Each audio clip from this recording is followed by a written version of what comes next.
Greetings everybody, and welcome to our preparedness class, which we are teaching once a month on Wednesday nights. Been well attended. We hope that you will continue to watch, learn, and grow, and join us in the future. Pastor Gary and I have been working this morning to do a demonstration for you that will go along with our next class on the following Wednesday.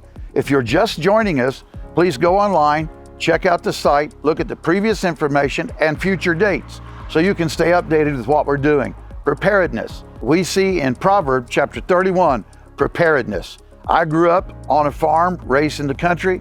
My grandparents, my great-grandmother, my aunts and uncles, we were prepared.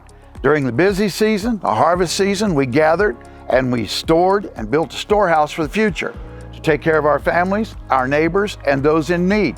So we want to help you learn how to do some of that in today's times, facing some challenges with weather, when perhaps you may be stranded in your automobile or in your home with no electricity. So join us and watch.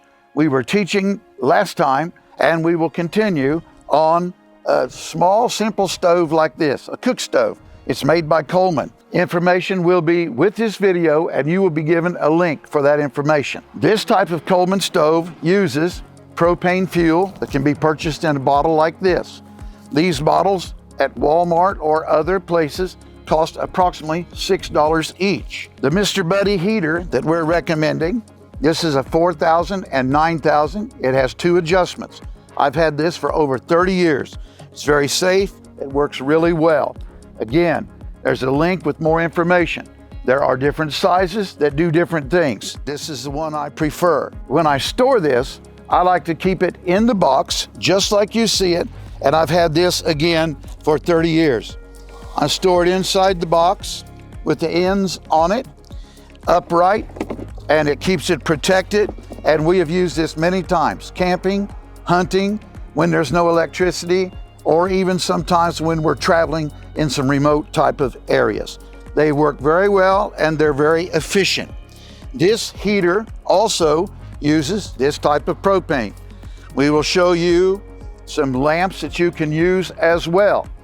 Now, this is a typical propane tank that you use for a gas grill. You can go to a hardware store, Walmart, many places, filling stations in your area.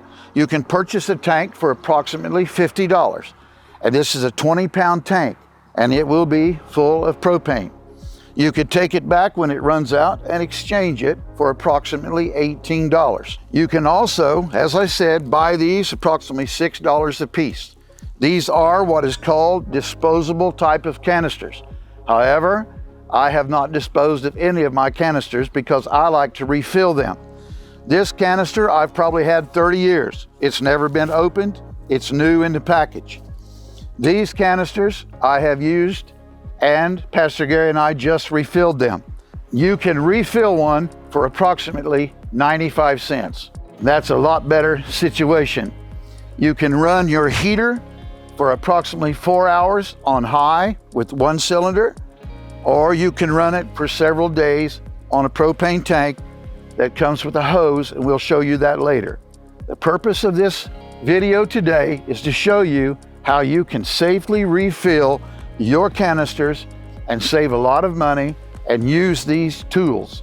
These are handy for picnics, for camping, or for your family if the electricity goes out, and you will be prepared to continue to feed your family, stay warm, and do the things that you need to do. Now, for beginning, we put these cylinders in a refrigerator, and we left them in there for approximately 15 minutes, so they're cold. The tank has been outside, so it's warm. That helps the filling. Now, remember that propane is flammable, like gasoline. And here you see a gas can. This gas can is full. When you go to the gas station, the pump says that you should use a container designed for fuel.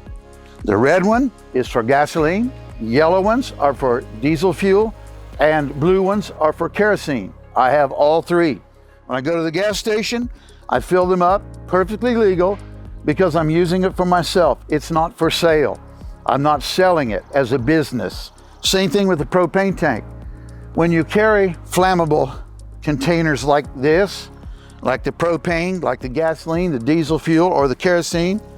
You want to secure it in your storage area in your vehicle so that you can transport it safely and it doesn't move about. And so I'm reminding us that as we refill these bottles, they're for our own use.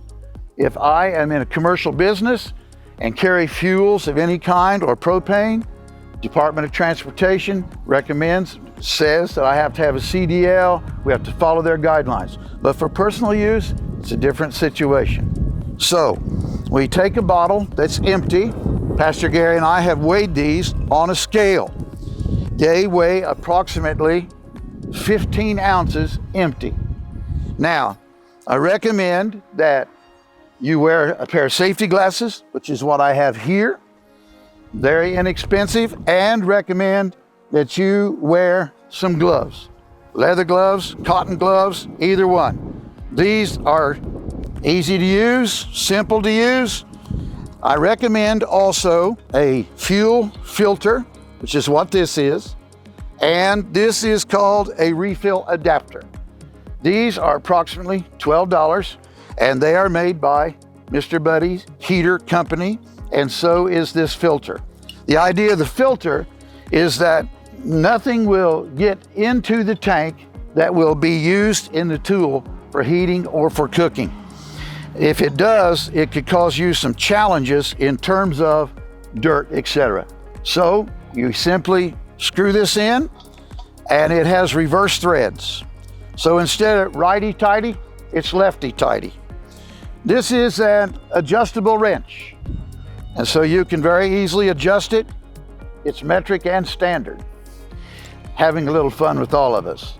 It adjusts right here. Not very expensive, and you snug this up. Not real tight, but tight enough where it will not leak. Now, a reminder, when you work with propane gas, a chemical has been added to it. So if there's a leak, you will smell it, and you will know that there's gas in the air. That's why we're outside today.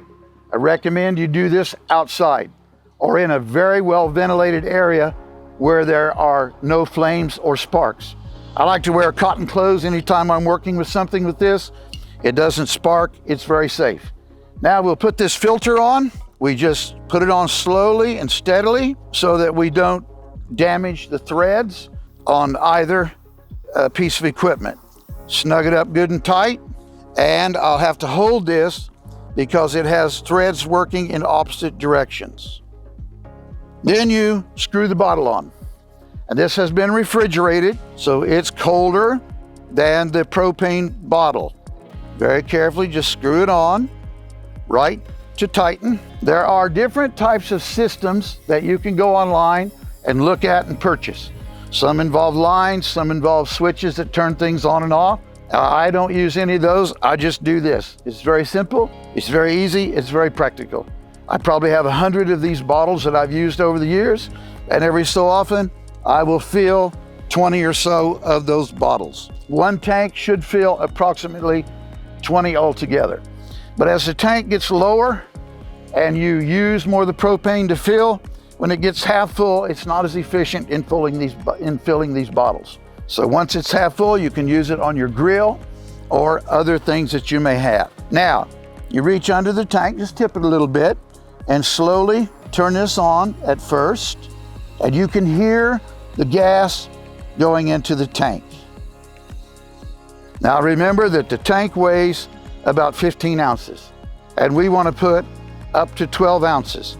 We're not too concerned about overfilling, and it should weigh less than 31 ounces.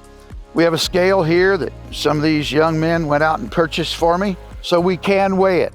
This will take less than 2 minutes. Now, when we think it is full, we don't hear any more sound. Usually I try to wait a couple minutes. We tip it a little bit, turn it off, turn it up again, and just carefully unscrew it. And you will hear a little sound. Some of the gas will escape and a little bit of smell. And we'll weigh it on the scales, and we want it to weigh less than 31 ounces, and this does. This had air in it.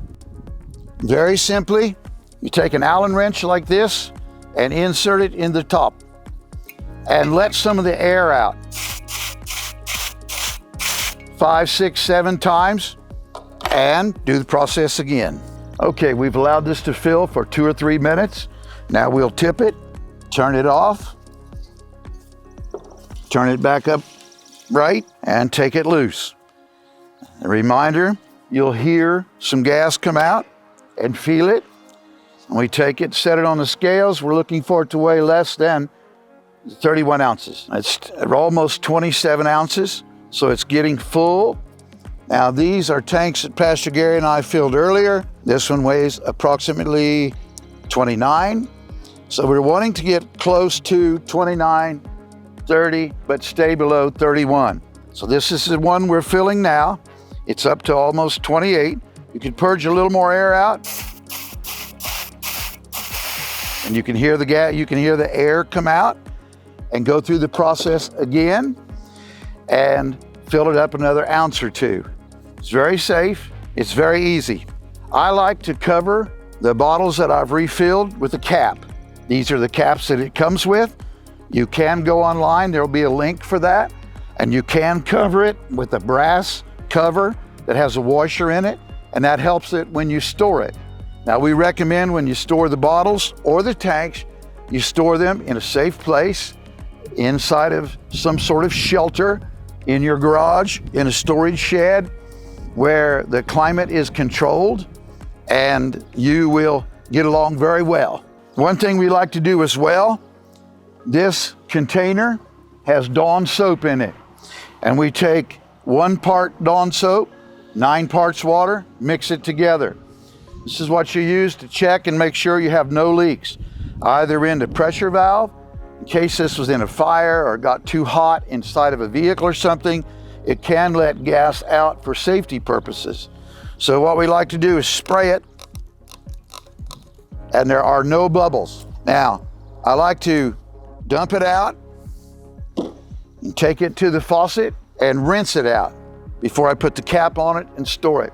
That way, when you use it with a heater or your cook stove or a light or a grill, there's nothing inside of it that will damage the unit that you're using to do the job with that you need to do. I hope you find this beneficial.